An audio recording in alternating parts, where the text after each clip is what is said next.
யோவான் 17ஆம் அதிகாரம். John chapter 17.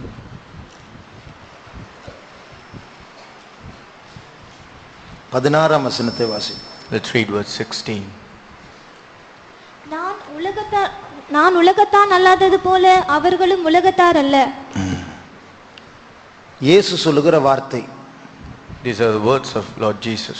பிதாவும் குமாரனும் இந்த உலகத்தை சேர்ந்தவர்கள் அல்ல, அதே போல சில மனுஷர்கள் நம்மை போல உலகத்தை சேர்ந்தவர்கள் அல்ல என்று இயேசு சொல்லுகிறார். Like Father and like the Son of God, they do not belong to the world. Looking at certain people on this earth, Jesus says they are also not of the world. இப்போ பாருங்க, நீங்க எல்லாரும் இங்க maximum எல்லாரும் white Dress போட்டு இங்க வந்திருக்கிறீங்க. Just consider maximum of you are clothed in white garment. நம்ம கூட இருக்கிறவங்க எல்லாம் பரிசுத்தத்தை விரும்புறவங்க. And all those who are along with us, they like holiness. நம்ம பாடுற பாட்டெல்லாம் பரிசுத்த பாட்டுகள். And all the songs which we sing are unto holiness. நம்ம கேட்கிற வார்த்தை பரிசுத்த வார்த்தைகள். And the words which we listen are words of holiness. தேவன் நமக்கு தந்திருக்கிற ஆவி பரிசுத்த ஆவி. And the spirit which the Lord has given us is a spirit of holiness. இந்த ஃபெய்த்தும் ஒரு பரிசுத்த ஃபெய்த்தும். And this faithum is full of holiness. நாம் போகிற ஊரு பரலோகம். And the city of our destiny is heaven. இது வேர்ல்ட்ல இருந்து ஒரு பிரிஞ்ச ஒரு டிஃபரண்டான இடத்துக்கு தான் நம்ம வந்திருக்கிறோம். Therefore we have come into a different world which is not of this world. இந்த இடத்தை பற்றி தான் சொல்லப்பட்டிருக்கு. இயேசு சொல்லுகிறார், இவர்கள் உலகத்தார் அல்ல. And concerning this very same place, Lord Jesus has mentioned that they do not belong to this world. இப்போ பாருங்க, இந்த யாபேஸ் முடிச்சிட்டு ஒருவேளை சண்டே ஸ்கூல் முடிச்சிட்டு இன்னைக்கு லீவு, நாளைக்கு திருப்பி வேலைக்கு போவோம், காலேஜுக்கு போவோம், ஸ்கூலுக்கு போவோம். Just consider after this JAPIS meeting or after the Sunday school, we will go tomorrow to our workplace or to our schools. நீங்க போகிற இடத்துல அந்த வேர்ல்ட் உலகத்துக்குள்ள போறீங்க இல்லையா? And into the world in which you are going, அங்க பரிசுத்தமே கிடையாது. there is no holiness at all. இங்க போடுற Dress அங்க பார்க்கவே முடியாது. அங்கெல்லாம் டிஃபரெண்டா இருக்கும் Dress. The dress which we wear here, we cannot see it outside there. That will be a completely different one. அங்க பரிசுத்தம் என்கிற வார்த்தையே கேட்க முடியாது. அங்க அசுத்தம் தான் ஃபேஷனே. And there you cannot hear a word called holiness, but rather uncleanness is the fashion out there. அங்க போகிற ஜனங்கள் போகிற ஊரே வித்தியாசம். பரலோகமா பரலோகமா அப்படின்னு சிரிப்பாங்க. And the place of their destiny of the people of the world is completely different. If you say heaven, they will ask with a exclamation saying, is it heaven? அப்போ என்ன நடக்கும் தெரியுமா? இந்த உலகத்தை சேராத நீங்க, பரலோகத்து போகிற நீங்க அந்த உலகத்து போறீங்க தெரியுமா? அப்ப அந்த உலகத்தினுடைய அந்த வித்தியாசமான விபரீதமான காரியங்கள் உங்களுடைய நெஞ்சை தாக்கும். And you who do not belong to this world but who are heading towards the heavenly kingdom, when you go into this outside world, that which is all contradictory to our heavenly kingdom and holiness, that will start attacking you. பேச்சுக்கும் communication எப்படி சொல்ற தமிழ்ல?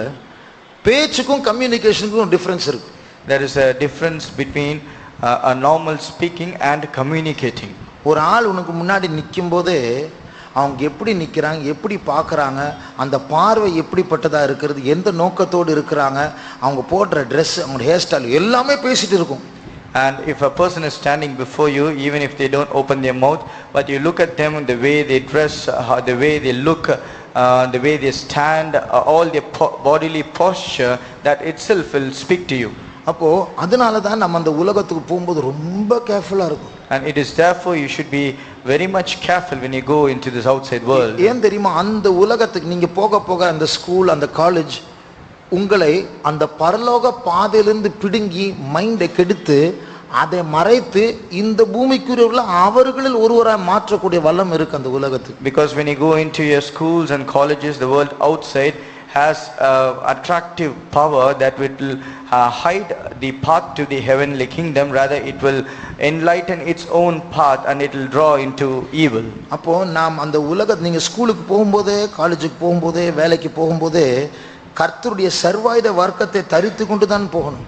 Therefore when you go into the school or college or even to the workplace, you need to go putting on the whole armor of God. பைபிள்ல ஒரு வசனம் இருக்கு, நம்முடைய மனசுல பெல்ட் இருக்கான். எங்க இருக்கு வசனம் எங்க தெரியுமா? மனசுல பெல்ட் இருக்கு. In the scripture it is mentioned that there is a girth for our mind. எங்க இருக்கு? யாராவது வாசிங்க.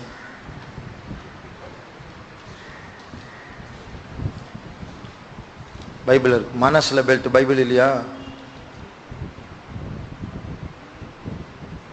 பைபிள் இல்லைங்க. உங்க பைபிள்ஸ் எல்லாம் கோரஸ் புக் மாதிரி பைபிளும் ஷேர் பண்றீங்களா?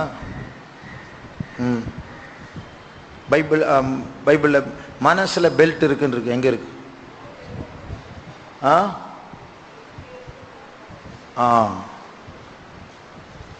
1 பேதுரு 1:13. 1 Peter 1:13. ஆகையால் நீங்கள் உங்கள் மனதின் அறையை கட்டிக்கொண்டு மனதின் அறையை கட்டிக்கொண்டு gird up the loins of your mind. அப்போ மனதின் அறை அது வந்து லூஸா இருக்கக்கூடாது, டைட்டா கட்டணும். அது that should not be found loosened, rather it should be tight. இதுதான் நம்முடைய ஆயுதம். And this is a weapon.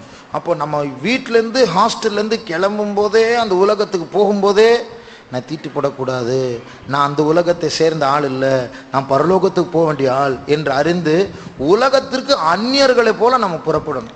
When we get ready to leave our house to the college or hostel, or we are going towards a workplace or school or somewhere, we need to gird up the loins of our mind and thinking that we are strangers to the world outside. இதுதான் வேறுபாட்டின் ஜீவியம் என்று பைபிள்ல சொல்லப்பட்டிருக்கிறது. This is what is mentioned in the scripture as the life of separation. இப்போ கண்டிப்பா நமக்கு worldly friends இருக்க கூடாது. Therefore strictly we should not have worldly friends. இல்லாம இருக்க முடியாது. கூட இருக்க கிளாஸ்மேட் கிட்ட பேசி தான் ஆகணும். It is not possible to be without them, because you have to speak to the next people sitting in your classroom. வேலைக்கு போனா பக்கத்துல ஆள்கிட்ட பேசி தான் ஆகணும், பேச மாட்டேன்னு சொல்ல முடியுமா? If you go to work, you cannot avoid speaking to your next colleague who is at work. பேசலாம், ஆனா அதுல ஒரு பவுண்டரி இருக்கு. And you can speak, but there is a boundary in that. நமக்குள் இருக்கிற ரட்சிப்பு அவங்களை தொடலாம், ஆனா அவங்களுக்குள் இருக்கிறதான தீட்டு நம்மை தொடக்கூடாது. The salvation in us can touch them, but the defilement in them should not touch us. நம்மை விட்டு நிறைய யங் பாய்ஸ் கேர்ள்ஸ் நம்மை விட்டு போன காரணமே அந்த உலகம் அவங்களை இழுத்துருச்சு. Many young boys and girls, for the reason for them to depart from us is the world outside has attracted them. இன்னைக்கு நம்முடைய வாலிபர்கள் மத்தியில ஒரு குரூப் எப்படி இருக்காங்க தெரியுமா? அப்பா அம்மாவுடைய வற்புறுத்தனால இங்க பிசிக்கலா இங்க இருப்பாங்க, ஆனா மனசு, ஹார்ட், ஆசை, பிரியம் எல்லாம் வெளியில தான் இருக்கு. Many of our young people who are here because of the compulsion of their parents, but their mind is somewhere else. நானும் அப்படிதான் இருந்தேன் வாலிபனா இருக்கும்போது. Even I was like that when I was a youth. நான் ரொம்ப விரும்புவேன் இந்த dBm சபை over ஸ்ட்ரிக்டா இருக்கிறாங்க, சின்ன காரியத்துக்கு வேண்டாம் வேண்டான்னு சொல்லிட்டு இருக்கிறாங்க. என்னைக்காவது இந்த ரூல்ஸ் எல்லாம் மாறாதா? ஒரு நாள் ஒரு பாஸ்டர் வந்து ஒரு அறிவிப்பு கொடுத்து, இனிமே நாங்கள் இப்படி எல்லாம் ஸ்ட்ரிக்டா இருக்க மாட்டோம், நீங்க எப்படி வேணாலும் இருக்கலாம் அப்படின்னு சொன்னா எவ்வளவு நல்லா இருக்குமே அப்படின்னு நான் கனவு பார்த்துருக்கிறேன். I used to dream and earn in my mind saying, why these people in the TPM fellowship are very strict with all the rules, even for very trivial matters. Will not one day a pastor come up with a circular reading it out saying, henceforth you have loosened all the rules, you can be free. இப்போ நான் எப்படி இருக்கிறப்ப நீங்களும் அது மாதிரி என்ன பற்றி நினைச்சிட்டு இருப்பீங்கன்னு நினைக்கிறேன். Now I am in a position where I am thinking you will be thinking like that about me. ஏன்னா நான் பாதிக்கப்பட்ட ஆள், அதனால தான் நான் அப்படி கண்டிப்பா இருக்கிறேன். Because I am affected in one sense, therefore I am very strict. கொஞ்சம் ஆண்டவர் வந்து என் மேல இரக்கம் பாராட்டி நீ பறித்து கொள்ளாம இருந்திருப்பானா அப்படியே போயிருப்பேன் நான். ரொம்ப சந்தோஷமா இருந்திருப்பேன் உலகத்துல. The Lord would not have showed his little mercy towards me, and he would not have plucked me from the outside world. I would have perished, but going outside in the world I would have been very joyous and happy. எனக்கு ஒரு வாலிப பையன் தெரியும். I know a young boy. ஞானஸ்நானம் எடுத்தான். He took water baptism. ஒரு மாசம் நான் அந்த சபையில் இருக்கிற வரைக்கும் முட்டியில தான் நிப்பான், நல்லா ஃபயரா இருப்பான். As long as I was in that church, in that faith home, he used to stand on full knees and he will be on fire. அவனை பார்த்தாலே எனக்கு ரொம்ப சந்தோஷமா இருக்கும். Just looking at him I will be very happy. சைலண்டா இருப்பான், யார்கிட்டயும் ரொம்ப பேச மாட்டான். He'll be very silent, he'll not speak to others unnecessarily. இப்போ சமீபத்துல நான் ஒரு ஆள் கிட்ட விசாரிச்சேன், அவன் எப்படி இருக்கிறான். And recently I inquired of him to another person, how is he? அவன் சர்ச்சுக்கே வந்து 2 வருஷம் ஆகுதுன்னு சொன்னான். It has been 2 long years since he came to the church. ரொம்ப அதாவது ரொம்ப துக்கமாயிட்டான். ஐயோ, அவன் சொன்னான் அவங்க சொன்னா எப்படி மாறினான் தெரியுமா, எப்படி ட்ரெஸ் பண்றான் தெரியுமா, ரொம்ப ஸ்டைலா உலக ஃப்ரெண்ட்ஸோட தான் இருக்கிறான் அப்படி. And the person to whom I inquired, they said, do you know how, the way he dresses, all the manner of friends he has, it's totally worldly. என் ஹார்ட்டே வெடிச்சிருச்சு அந்த டைம்ல. I was so much grieved.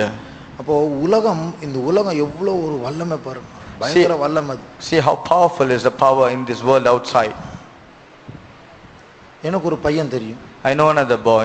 அவனை நான் faith ஹோம்ல வச்சிட்டு இருந்தேன். I kept him in the faith home. அவனுடைய லைஃப்ல கொஞ்சம் பிரச்சனைகள், நீ எங்கேயும் போகாத, நீ ஃபெய்த் ஹோம்ல இரு. And because there was a lot of problem in his own personal life, I said, you don't go anywhere, just remain with me in the faith home. சில வாரங்கள் கூட இருந்தான்.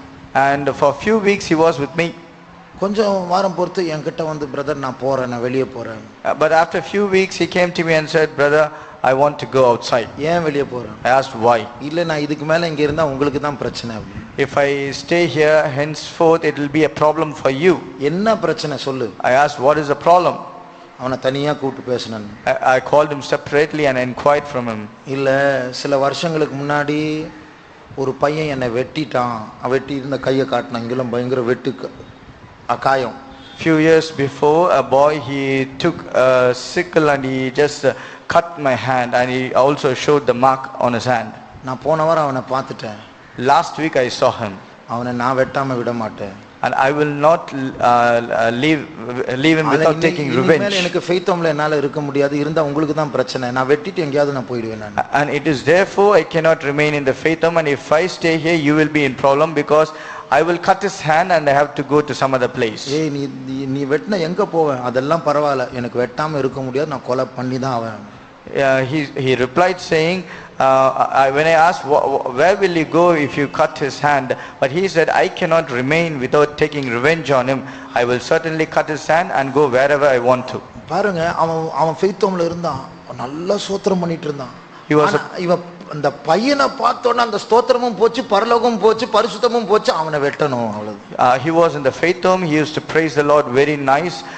But once he saw the boy whom he wanted to take revenge, everything changed. The praises went off his mouth, heaven went off, and all the spirituality vanished. இப்ப நான் என்ன சொல்ல வரேன்னு சொன்னா, அந்த வெளி உலகத்துடைய பவரை பாருங்க. The matter which I want to bring to your notice is that see the power of the outside world. நமக்கு ஒரு பார்டரை கட்டி எழுப்பி நாம் வந்து வேறு பிரிந்து ஜீவிக்காவிட்டால் கொஞ்சம் அப்படி எட்டி பார்த்தா போதும் முழு உடம்பு இழுத்துரும். If you do not build a separate fortress around you, separate us from this outside world, it will suck you inside. நான் உங்களுக்கு சொன்ன நினைக்கிறேன், சில மாதங்களுக்கு முன்னாடி ஒரு மொபைல்ல ஒரு வீடியோ காட்டினாங்க. ஒரு ஆள் வந்து ஒரு ஏரோப்ளேனுடைய என்ஜின் அப்படியே கிராஸ் பண்றாரு. அது கிட்ட போன அந்த என்ஜின் அவரை இழுத்துருச்சு. என்ஜினுக்குள்ள போயிட்டு பின்னாடி blood வருது. I think I shared this few months before. One of a technician who was working in an aircraft with an engine running, when he crossed in the front of an engine, the engine sucked him inside, and he was caught inside the engine, and all that which came outside is just blood and flesh. இந்த உலகத்துக்கு அவ்வளவு power இருக்கு, நம்ம அப்படி எட்டி பார்த்தா போதும் மைண்டே மாறிடும், அப்படி போய்டுவோம் நம்ம. Even this world has equivalent power. If you just peep inside, it will take you in. ஆனால வாலிபர்களை ரொம்ப கேர்ஃபுல்லா கவனிச்சுக்கோங்க, நீங்க இந்த உலகத்தை சேர்ந்தவர்கள் அல்ல. Therefore, young people, you have to very carefully understand this. You do not belong to this world. நீங்கள் இங்கே அந்நியர்களும் பரதேசிகளும். படிக்கணும், அதனால படிக்கிறீங்க, வேலை செய்யணும், வேலை செய்றீங்க, அவ்வளவுதான். நம்ம ஃபாரினர்ஸ், நம்ம எல்லாம் வெளிநாட்டுக்காரங்க. You are strangers and pilgrims, and as foreigners to this world. You are in this world just for the sake of living, just to study. You are studying, and just for the sake of working, you are working. நம்முடைய குடியிருப்போ பரலோகத்திலே அப்படினு பைபிள்ல இருக்கு. It is mentioned in the scripture that our conversation is in heaven. அப்ப நம்முடைய address பரலோகம் தான். Our address is heavenly kingdom. நம்முடைய மைண்ட் பரலோகம் தான். Our mind should be in heaven. நம்முடைய பேச்சு பரலோகம் தான். Our language which we speak is of heaven. அப்போ நாம காலேஜுக்கு போனா, ஸ்கூலுக்கு போனா கூட ஒரு பரலோகத்தின் பிரஜையா, ஒரு பரலோக வாசியா தான் அங்க போகணும். Even if you go to those colleges or schools, you need to go as a citizens of heavenly kingdom. அவங்கள மாதிரி நம்ம செஞ்சா, அவங்களோட ரொம்ப க்ளோஸா பழகினா இந்த பரலோகத்தை இழக்க வேண்டியதான ஒரு தவறான நட்பா மாறிடும். If you go close to them, if you start having friendship and relationship with people outside, then you have to lose this heavenly kingdom. இங்கிலீஷ்ல ஒரு டேர்ம் இருக்கு, peer pressure, PEER. In English, there is a term called peer pressure. Peer பிரஷர்னு சொன்னா நீங்க போற இடத்துல அந்த சமுதாயத்துல எல்லாரும் ஒரே மாதிரி பண்ணுவாங்க, ஆனா நீங்க பண்ணலன்னா உங்களை ஒதுக்கிடுவாங்க. அதனால நீங்களும் அவங்கள மாதிரி பண்ணன ஃபோர்ஸ், அவங்க பேச மாட்டாங்க சொல்ல மாட்டாங்க, அந்த சூழ்நிலையும் உங்களை ஃபோர்ஸ் பண்ணும். அதான் peer pressure. The society outside, in this world outside, or among your friendship, everybody else will do something, and if you do not do that, everybody will set you aside. Therefore you will be forced to do what they do. குறிப்பிட்ட நாள் வரும்போது boys எல்லாம் சொல்லுவாங்க, இன்னைக்கு நாளைக்கு நம்ம cut அடிச்சுட்டு ஒரு சினிமா போலாம் அப்படின்னு. நீங்க போகல அப்படின்னு சொன்னா, நீதான் வரல நேத்து, கிளம்பு போ, பேச வராது போ அப்படின்னு சொல்லுவாங்க. அது போல peer pressure. For example, like a group of boys planning to cut their school or college and to go to watch a movie, and when you say no, the next day they will say, because you didn't come with us yesterday, don't join a group, just get away from us. அந்த pressure கூட நம்ம இணங்க கூடாது. Full class நம்ம ஒதுக்கட்டும், நம்ம இருக்கிற மாதிரி இருக்கணும், அது ஸ்ட்ராங்கா இருக்கும். அதான் மைண்டில் உள்ள பெல்ட்டை கட்டுறதுன்னு அர்த்தம். Even we should not give in to such peer pressure. Even if the entire class they set you aside, you should not worry about that, but rather you need to gird up the loins of your mind. நான் உங்களுக்கு ஏற்கனவே சொன்னத ஞாபகம் இருக்கான்னு தெரியல, ஒரு வாலிப பிள்ளை ஒரு ஸ்கூல்ல தெரியாம சினிமா கூட்டிட்டு போயிட்டாங்க. A young girl, she was taken to watching a movie without her knowledge. அவளுக்கு தெரியாது தியேட்டர்னு என்னன்னு கேக்குறாங்க. இதுதான் தியேட்டர் அப்படின்னு. She doesn't know what is this place, and when she asked somebody else, they said this is theater. 3 மணி நேரம் கண்ணை மூடா சினிமாவே பார்க்கல, அழுதுட்டே இருந்தா. For 3 hours she was seated inside the theater, but rather she kept her eyes closed and kept on crying. உங்களை கூட்டிட்டு போயிருந்தா என்ன பண்ணிருப்பீங்க? What will happen if we take you there? இப்படி யாரும் பார்க்காத இருட்டில் கண்ணு தெரியாது இல்லை யாருக்கும், பார்த்தா கூட பரவாயில்ல, அப்படி லைட்டாக அப்படி சைட்ல இருந்து பார்க்கலான்னு யோசிப்போம். அப்போ ஏன்னா நம்முடைய இருதயத்தில் அந்த ஆசை இருக்கு, பிரமாணம் தான் நம்ம விளக்குது. அப்போ இருதயம் வேர்ல்ட்ல இருக்கும், அதுதான் ஆபத்து. Because we have a desire in our heart, but rather it is the law, the commandment which is stopping us from doing that. But since there is a slight desire inside, we will still try to peep into the world outside. நான் வாலிபனா இருக்கும்போது ஒரு நாள் ஒரு பஸ்ல போனேன், அது video coach. When I was a young boy, I happened to travel in a bus which was a video coach. Cinema பார்க்க கூடாது, should not watch movies. நேர்ல பார்த்தா யாராவது பக்கத்துல விசுவாசிங்க இருந்தாங்க, அப்புறம் ரிப்போர்ட் போய்டும். If somebody is looking at me that I am watching the movie, then a report will go. நான் பார்த்த அந்த கண்ணாடி சைடுல கூலிங் கிளாஸ், அதுல ரிஃப்ளெக்ஷன் தெரிஞ்சது, நான் அப்படி பார்த்துட்டேன் நான். Therefore the window, it had a cooling glass, and on the reflection on the mirror I could watch the movie. அப்போ இது போல சில திருட்டு வேலைகளை நம்ம பண்ணலாம். என்ன ஆகும் தெரியுமா? நமக்கு தான் அது பாதிப்பு. Likewise we might do some deceitful things, but in turn it will affect us. Mind மாறிடும், a mind will change. உலகத்தை நேசிக்க ஆரம்பி. உலகம் அழிஞ்சு போற பாழாய் போகிற வஞ்சகமா அந்த உலகம் ரொம்ப அழகா இருக்கும். The world will look very attractive, but it is a desolate world, and which is going to be destroyed very soon. நம்முடைய கண்களை மூடுவோம். Let's close our eyes. இந்த உலகத்தினால் நாம் யாரும் வசீகரிக்கப்படக்கூடாது. None of us should be attracted by the world outside. நாம் வேறொரு ராஜ்யத்தை சேர்ந்தவர்கள். We totally belong to another world. Kingdom of God அப்படினு சொல்லி ஒரு புதிய ஒரு country இருக்கு, அந்த countryயை சேர்ந்தவர்கள் தான் நாம். We belong to a country or a nation termed as the kingdom of God. நாம் இந்தியாவுக்கு சொந்தமானவர்கள் அல்ல. We do not belong to India. நாம் இயேசுவுக்கு சொந்தமானவர்கள். We belong to Lord Jesus. ஆகையால் நாம் எல்லாரும் இன்றைக்கு நம்முடைய பிரதிஷ்டையை புதுப்பிப்போமாக. Therefore today we are going to all renew our consecration. இந்த உலகத்திற்கு நாம் அந்நியர்கள், பரதேசிகர்கள், பரலோகத்திற்கு சொந்தமானவர்கள். We are strangers and pilgrims to the world here, but we are the citizens of heavenly kingdom. பரலோகம் தான் என்னுடைய ஊர், இயேசு தான் என்னுடைய ஆண்டவர் என்று சொல்லுகிற வாலிபர்கள் கரங்களை உயர்த்துங்கள். All young people who say heavenly kingdom is my address or my city, and Jesus is my father, please put up your hands. நான் பரலோகத்தின் குடிமகனாய் இருக்கிறேன், இந்த உலகத்திற்கு நான் அந்நியனாய் இருக்கிறேன். I am a citizen to the heavenly kingdom, and I am a stranger to the world. இப்பொழுது கரங்களை உயர்த்த கர்த்தர் கிருபை தந்திருக்கிறார். God has given us the grace to put up our hands. நாளைக்கு நாம் உலகத்திற்கு போகும்போது அதற்கு சாட்சியா இருக்க கர்த்தர் கிருபையை தர வேண்டும். God should also give us grace that we stand a witness when we go to the outside world. நாம் இயேசுவை சுமக்கிறவர்கள். we are the one who carry Jesus upon us. சிலுவையை சுமக்கிறவர்கள். We are the one carrying the cross of Jesus. உலகம் நம்மை அசட்டை பண்ணினாலும் பரவாயில்லை. Even the world might despise us, நான் இயேசுவுக்கு மாத்திரம் தான் சொந்தம். but still I belong to Jesus கரங்களை alone. உயர்த்தி நம்முடைய பொருத்தனையை புதுப்பிப்போமாக. Let us put up our hands and renew our covenant with நம்முடைய God. சிட்டிசன்ஷிப், நாம் குடிமக்கள் என்று அந்த பிரஜையை நாம் பிரஜைகளா இருக்கோம் என்று புதுப்பிப்போமாக. Let us renew our citizenship to be in the kingdom of heaven. இந்த நேரத்தில் கரங்களை உயர்த்துகிறவர்களுக்கு கர்த்தர் கிருபையை தருவார். Those who have put up your hands, the Lord is going to give you a special grace. வேறுபாட்டின் ஜீவத்தை காத்துக்கொள்ள கர்த்தர் கிருபையை பலனை தருவார். God will give you strength and His grace to renew your life of consecration. இங்க வந்திருக்கிற பலவீனமான வாலிபர்களுக்கு கர்த்தர் அவருடைய வல்லமையை தந்து The கொண்டிருக்கிறார். Lord is giving His power to all the young people who are weak. இயேசு உங்களை நேசிக்கிறார். Jesus loves you. இயேசு உங்களை இப்படியே நேசிக்கிறார். Jesus loves you as you are. ஆனால் உங்களை மாற்றாமல் அவர் விட மாட்டார். But He will not leave without transforming you. நீங்களும் அவரை விடக்கூடாது. Even you should not அவரை forsake Him. பற்றிக்கொண்டே இருங்கள். Cleave onto Him. கொஞ்ச நேரம் ஸ்தோத்திரம் பண்ணிக்கொண்டே இருப்போம். ஒரு அபிஷேகம் இறங்க போகிறது. For some time let us keep praising the Lord because an anointing is going to descend. மற்ற உங்களுடைய worldly friends, உலக தன்மை உள்ளதான நண்பர்கள் உங்களை கண்டு உங்களிடத்தில் வரப்போகிறார்கள். Other worldly friends looking at you and your holiness, they are going to come back to you. இயேசுவினால் தெரிந்து கொள்ளப்பட்டவர்கள் கரங்கள் உயர்த்தி கொஞ்ச நேரம் ஸ்தோத்திரம் All பண்ணுவாங்க. those who have been chosen of Lord Jesus, please put up your hands and keep praising the Lord. உலகம் வேண்டாம், எனக்கு இயேசு போதும் என்று சொல்லி ஸ்தோத்திரம் பண்ணுங்கள். Keep saying, I do not need this world. Jesus alone is sufficient for me, and keep praising the Lord. ஸ்தோத்திரம் இயேசுவே, ஸ்தோத்திரம் இயேசுவே, ஸ்தோத்திரம் இயேசுவே. ஓ ரமௌஷபங்கரமானியம்துதா.